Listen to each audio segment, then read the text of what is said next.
السلام عليكم. عمرك كنت تتخيل انك تسمع قصة عن حد بيقتل البشر وكمان بياكل لحومهم؟ ومش بس كده، ده كان واقف في جزارة وبيبيع من اللحم ده. والقصة دي ممكن تكون خطرة او اللي انا هقوله مؤذي لبعض الاشخاص، فكان لازم احذرك من الاول. القصة اللي معانا النهاردة من شخص اسمه وليد، كان عايش في محافظة البصرة وكان زي ما بيقول كده شبعان من الفقر اللي كان فيه. وفي سنة 1989 وبعد ما تعب كتير وشقي قدر انه يفتح محل بسيط كده على قده بيبيع فيه لحوم اغنام ولحوم بقر. وسنة ورا سنة بدأ المشروع بتاعه ينجح ويكون عنده زباين أكتر، ولكن دوام الحال من المحال. تيجي بقى سنة 1991 وجت بقى الانتفاضة اللي حصلت في العراق، وساعتها قرر وليد انه يهرب من العراق ويروح على ايران. ولكن في خلال ما هو بيسافر سايب كل حاجة وراه، فلوسه اللي كانت في السوق، اللحوم اللي طبعا معرفش ياخدها معاه، وكل حاجة بقت ورا ظهره. وسكن في ايران في مدينة الاهوز، ولكن زي احنا ما قلنا ما كانش معاه اي فلوس لانه اصلا طلع من العراق بالعافية. وهنا وليد بيحكي وبيقول انا كنت عمال الف في الشوارع عشان الاقي شغل، ولكن بما اني كنت شغال في محل بتاع لحوم وكان عندي محل واصلا فاهم في الشغلانه، فانا التارجت بتاعي كان اني الاقي محل لبيع اللحوم. وكل ما اخش محل عشان اشتغل فيه كانوا بيطلبوا مني اني لازم اكون متقن اللغه الايرانيه. بيقول طبعا اللغه الايرانيه صعبه وانا كنت عايز الاقي شغل على طول. فمن كتر ما هو بيدور لقي محل فعلا عايز حد يشتغل معاه، ولكن المحل ده مكانه كان غريب شوية، كان متطرف بعيد على أول المدينة.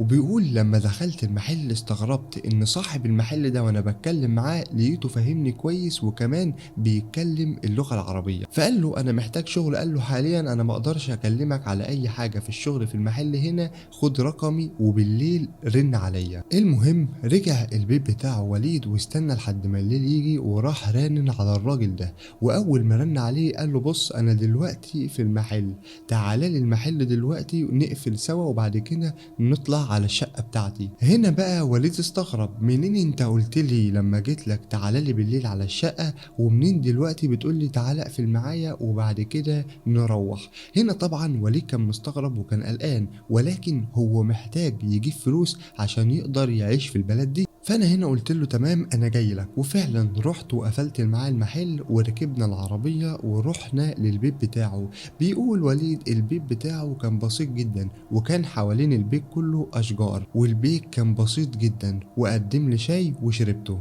وفضلنا نتكلم شوية لحد ما قال لي انا موافق انك تشتغل معايا، ولكن عندي شروط. اول حاجة المكان اللي بذبح فيه الابقار والاغنمة واللي بقطع فيه برضه ممنوع منعا باتا انك تخش المكان ده، انت بس هتوزن للزباين وتبيع ونظافة المكان عليك. ورجع تاني لنقطة مهمة اللي هي ممنوع انك تخش المكان اللي بذبح فيه او بقطع فيه، وما تجيش تسألني على أي حاجة وما تكونش فضولي، أنا عايزك بس صامت. هنا وليد بقى استغرب، الشخص ده كان شكله ووجهه عبوس قوي وفي نفس الوقت كان راجل بدين شوية، تحس كده إنه مختل عقليا. ولكن وليد قال في نفسه أنا مش محتاج إن أنا أسأله على أي حاجة، وبالعكس هو كده بيريحني، فأنا موافق إن أجي أشتغل معاك في المحل من بكرة. اتفق وليد مع الراجل ده على الراتب بتاعه وبعد كده روح لشقته عشان ينام. بيقول وليد بس انا ما كنتش عارف انام اليوم ده من كتر ما بفكر في الراجل الغريب ده، وفي اول يوم ليا شغل. واول ما الصبح طلع لميت شنطتي ورحت على طول عشان اشتغل معاه. وبيقول بقى مع اول يوم حصل حاجة غريبة. هنا المحل المفروض ان اي حد بتاع جزارة بيقفل مثلا الساعة 6 الساعة 7، ولكن المحل بتاعهم ده كان بيقفل الساعة 11. وهنا وليد كان مستغرب جدا، مفيش زباين بتيجي في الوقت ده، ولكن بيتفاجئ ان في 2 زباين بيجولهم المحل. وهنا اول ما الراجل صاحب المحل بيشوفهم بيرحب بيهم جدا وبياخدهم ويخش القاعة اللي ممنوع وليد انه يخشها، اللي هو بيذبح فيها الابقار والاغنام. وبعد شوية طلعوا عليا وهم ماسكين في ايديهم اكياس لحم واخدينها. فانا هنا استغربت ليه مش انا اللي اديلهم اللحمة، وليه يخشوا ياخدوا لحمة من القاعة اللي الراجل بيذبح فيها؟ هل اللحمة اللي انا ببيعها دي لحمة مجمد؟ ده بالعكس ده مذبوحة قدامي قدامي وانا شايفها وانا اللي ببيعها بايدي وعارف ان دي فعلا لحم ابقار او اغنام. المهم فبيقول بقى في يوم من الايام ومن كتر ما هو بيتعامل مع الناس قدر انه يتقن اللغة الايرانية. المهم وفي يوم من الأيام جاله واحد من الزباين المميزين دول وكان شكله سكران، والراجل صاحب المحل كان قافل القاعة اللي بيذبح فيها وما كانش موجود. وهنا الراجل سألني قال لي فين القصاب، والقصاب ده في إيران بمعنى أو في العراق عموما بمعنى إن هو يعني جزار. المهم الزبون ده قال له فين الجزار اللي كان هنا، قال له الجزار لسه ماشي حالا. قال له اتصل بيه على طول وقول له إن لو ما جاش دلوقتي أنا هفضح الأمر بتاعه. المهم فهنا وليد استغرب وراح فعلا رافع التليفون ومكلم صاحب المحل وقال له الحق ده في واحد هنا سكران وبيقول انه هيفضح امرك لو ما جيتش حالا. فهنا صاحب المحل قال له ما تعملش اي حاجه وانا في خلال دقيقه هكون عندك. المهم اول ما صاحب المحل جه اتكلم مع الزبون وخده بسرعه ودخلوا للقاعه. وهنا بقى انا بدات افكر يعني ايه هفضح امرك وايه اللي مخبيه عني الجزار ده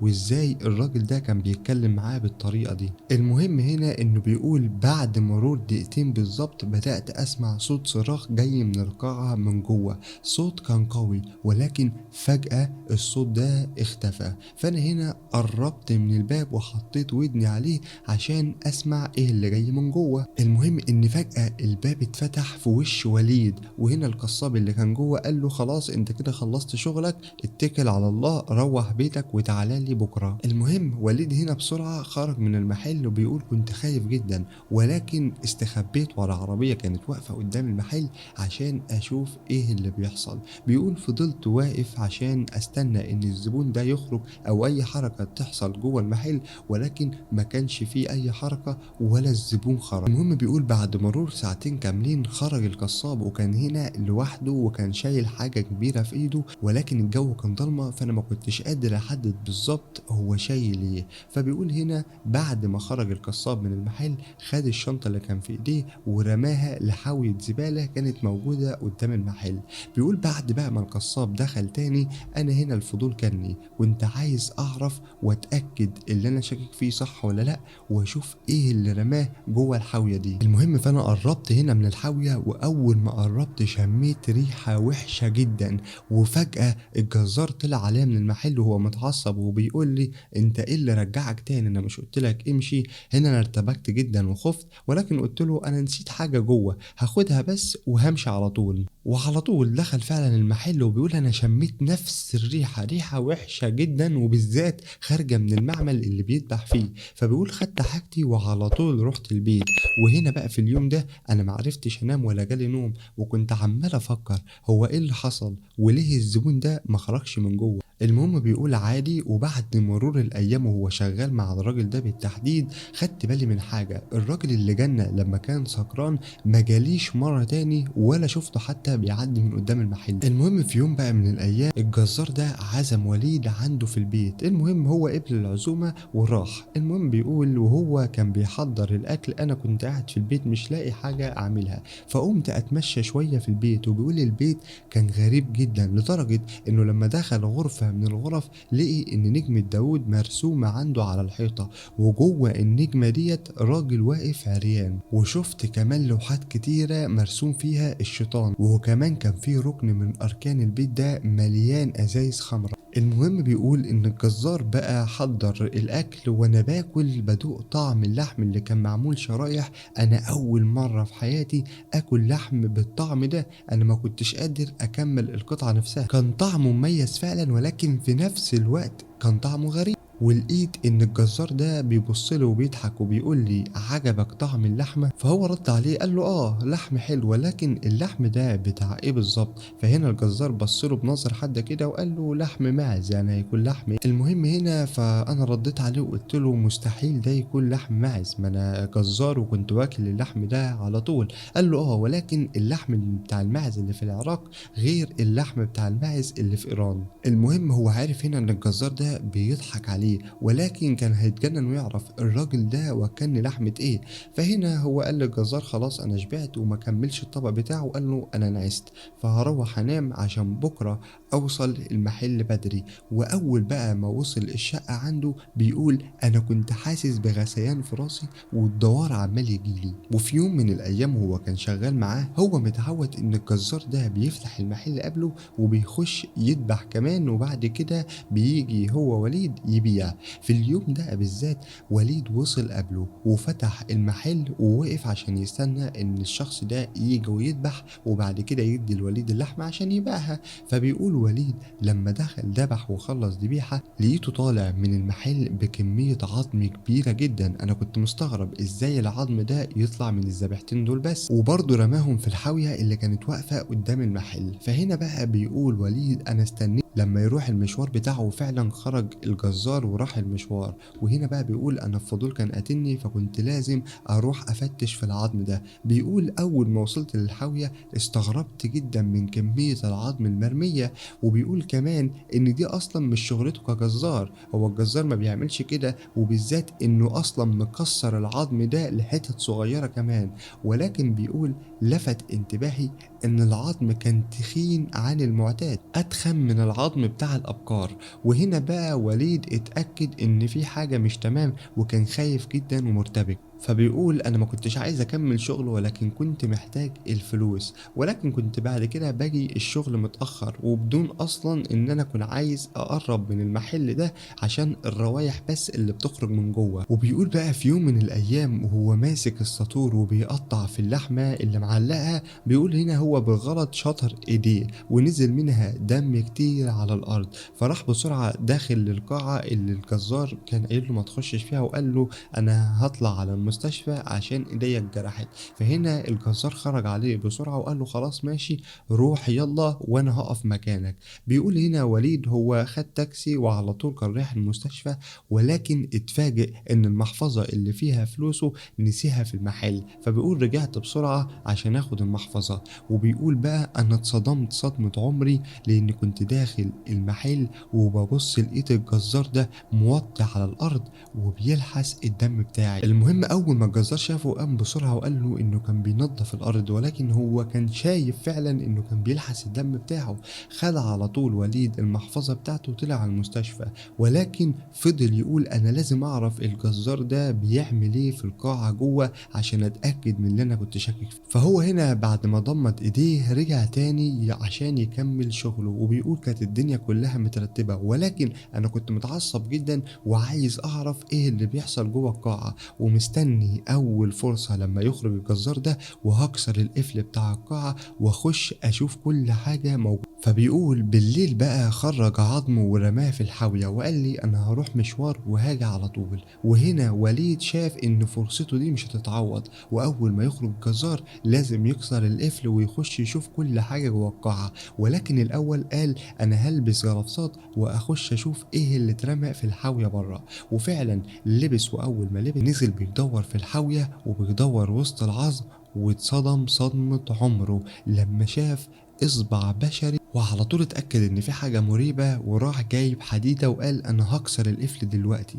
وفعلا كسر القفل بتاع القاعة، واول ما فتح الباب ودخل جوه اتصدم صدمة عمره. اول ما دخل القاعة شم ريحة وحشة جدا جدا، وكمان لقي لحوم متعلقة في كل مكان. ولكن هو هنا مركزش مع اللحوم، هو ركز مع حاجة تانية غريبة. شاف ان في كاميرا متعلقة في نص القاعة، الكاميرا دي بتعمل ايه هنا؟ فقال انا لازم اكتشف ان الكاميرا دي موجودة هنا ليه. المهم بيقول اول ما لقيت اللاب اللي كان عليه الكاميرا فتحت الفيديوهات وشفت حاجات انا عمري ما هعرف انام كويس بعد كده من اللي شفته. شفت الجزار ده وهو بيقطع في اجسام بشرية، وشفت ان هو كل شوية يجيب شخص ويقتله في نفس المكان ده ويبدأ انه يقطع جسمه بالمنشار الكهربائي. وكمان شفت انه بياخد قطع من الكبد وبياكلها نية. واتأكدت كمان ان اللحم اللي كلته عنده في البيت ده ما كانش لحم ماعز، ده كان لحم بشري. وهنا طبعا انا اتعصبت جدا ورحت ماسك الكاميرا وضاربها في الارض وكسرتها.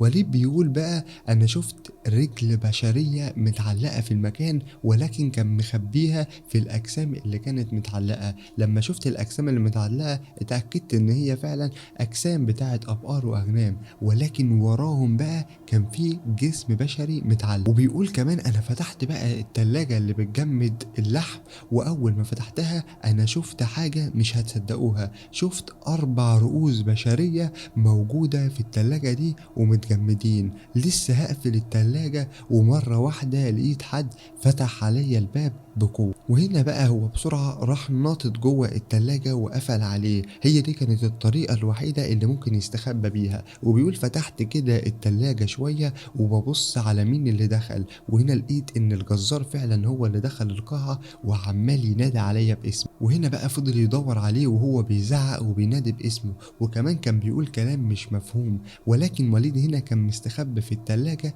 ومرعوب جدا، وعارف انه لو الجزار قرب من التلاجة وفتحها وليد ده هيكون متعلق كأنه ذبيحة. الصوت بدأ يقل والجزار خرج من القاعة. وليد لما اتأكد ان الجزار خرج راح فاتح التلاجة بالراحة وراح خارج منها. بيقول بدأت امشي وانا مرعوب لحد ما خرج من باب القاعة ووصلت للمحل واتسحبت عشان اخرج من الباب. واول ما جيت اخرج من الباب بطلع راسي لقيت الجزار واقف قدامي. وهنا بقى الجزار راح بسرعة ضربه على دماغه، ووليد من كتر الضربة اللي خدها رجع تاني جوه المحل. فهنا وليد بيقول انا لو ما كنتش قاومته كان زماني دلوقتي متعلق معاهم، فبدأت اقاومه ولكن هو كان اضخم مني واقوى. فبعد ما وقعني على الارض ومسكني كان بيخنقني، انا هنا افتكرت اني ميت، ولكن عينيا جت على السطور اللي كنت بقطع بيه اللحمة. بيقول بقى هنا وليد انه ضربه بسرعة في جنبه لحد ما الجزار سابه، واول ما سابه جري وليد بسرعة وفضل يجري في الشارع لحد ما لقي عربية وركبها